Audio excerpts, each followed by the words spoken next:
My dear Dhamma sisters and Dhamma brothers, as the opening, let's listen to a recording taken from Therigatha. I'm a water carrier, cold, always going down to the water, from fear of my mistress's beatings, harassed by their anger and words.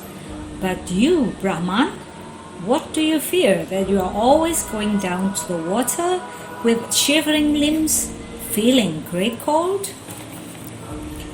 Punnika, surely you know, you are asking one doing skillful karma and warding off evil.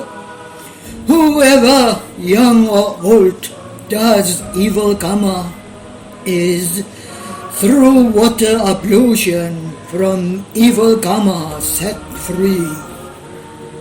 Who taught you this? The ignorant to the ignorant. One, through water ablution, is from evil karma set free? In that case, they all go to heaven. All the frogs, turtles, serpents, crocodiles, and anything else that lives in the water.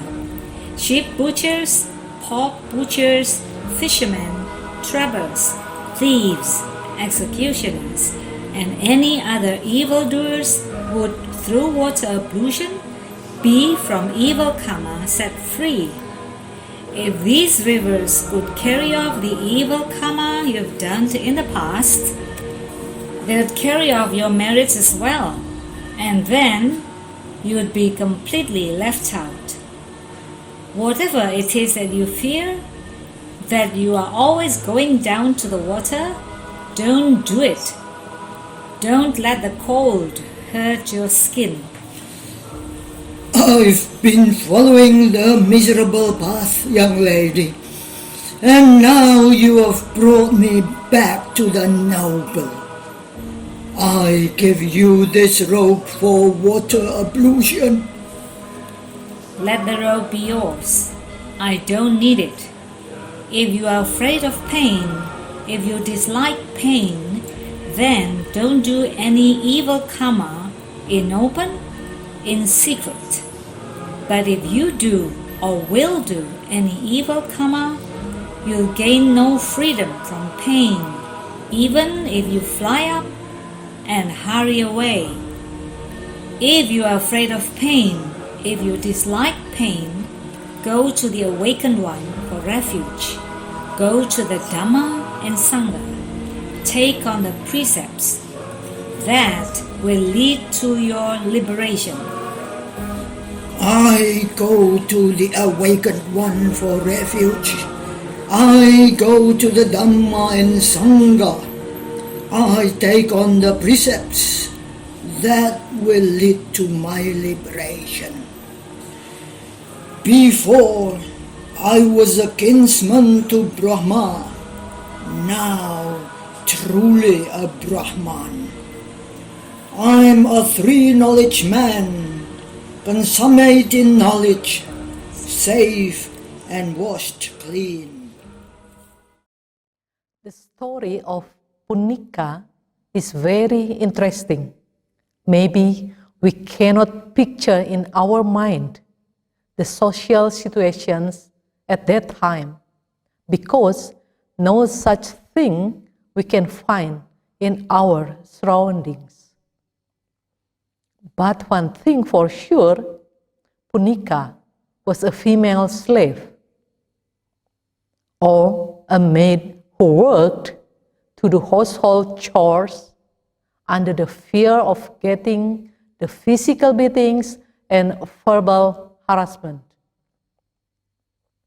Although that was not necessary, because she worked for Anathapindika, who was the disciple of the Buddha.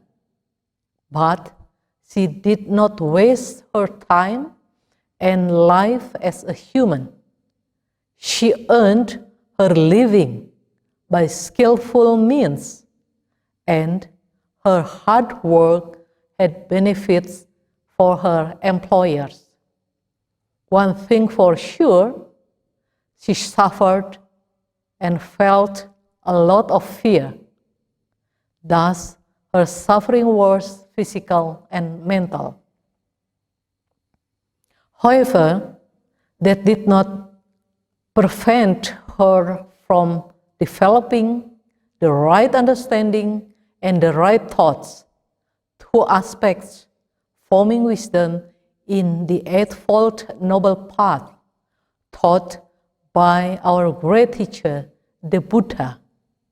We can see that in spite of the fact that she had unfortunate birth socially and financially, yet she was born with intelligence, determination, energy, and perseverance. She bore her sufferings bravely and kept doing good karma mentally and spiritually. Thus, she had the opportunity to change the wrong understanding of a brahmin who was considered of high social status. What do we learn from that then? Although Punnika was a slave, of course, Punnika knew the tradition of that era. Brahmins went into the river in spite of the cold water in order to ward off the evil deeds they had done. They believed that water could do that. What a false belief. So, Punnika, out of compassion, enlightened the Brahmin to change into the right understanding. We learn from the story that a slave, a female slave, had the courage to tell the Brahmin that the teaching came from a fool, given to a fool. And the Brahmin took the slave's advice and even directly followed her teaching. That was amazing.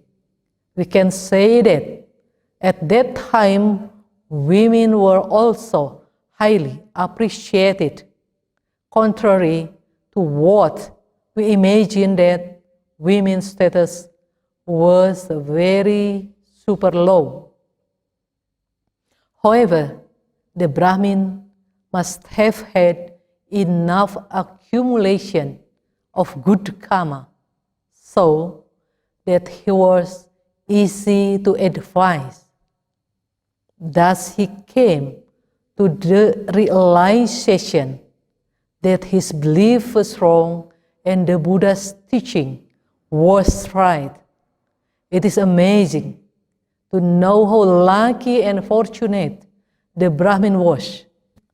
We can see that the Brahmin was all the time surrounded by foolish people, so that he did not realize how foolish he also was, because he did not use his mind to challenge any teaching given to him and just followed what others did.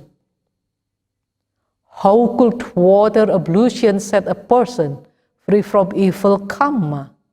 It was amazing that at that very time, his mind was open so that he could receive the highest blessings to come into contact with Dhamma. He must have accumulated good karma to experience wonderful fruits through the questions and explanation given by Punnika. He came to understanding that if the rivers could carry off the evil karma he had done, they could also carry off his merits, which was weird. Realizing that he was wrong and Punnika was right, the Brahmin showed his humility, appreciation, and gratitude by giving Punnika his robe. He then went to Buddha Dhamma and Sangha for refuge. A very happy ending. Now, what about us? Will we have a happy ending too? There are so many false views we still have in mind. Let's keep doing good karma so that we can be fortunate like the Brahmin, able to meet someone or people, whoever they are, who can show us our faults and direct us to the right understanding. Step by step, we go closer to Nibbana, liberation. May all beings be happy and fortunate to come in contact with Dhamma. May the best come to us all. Sadhu, sadhu, sadhu.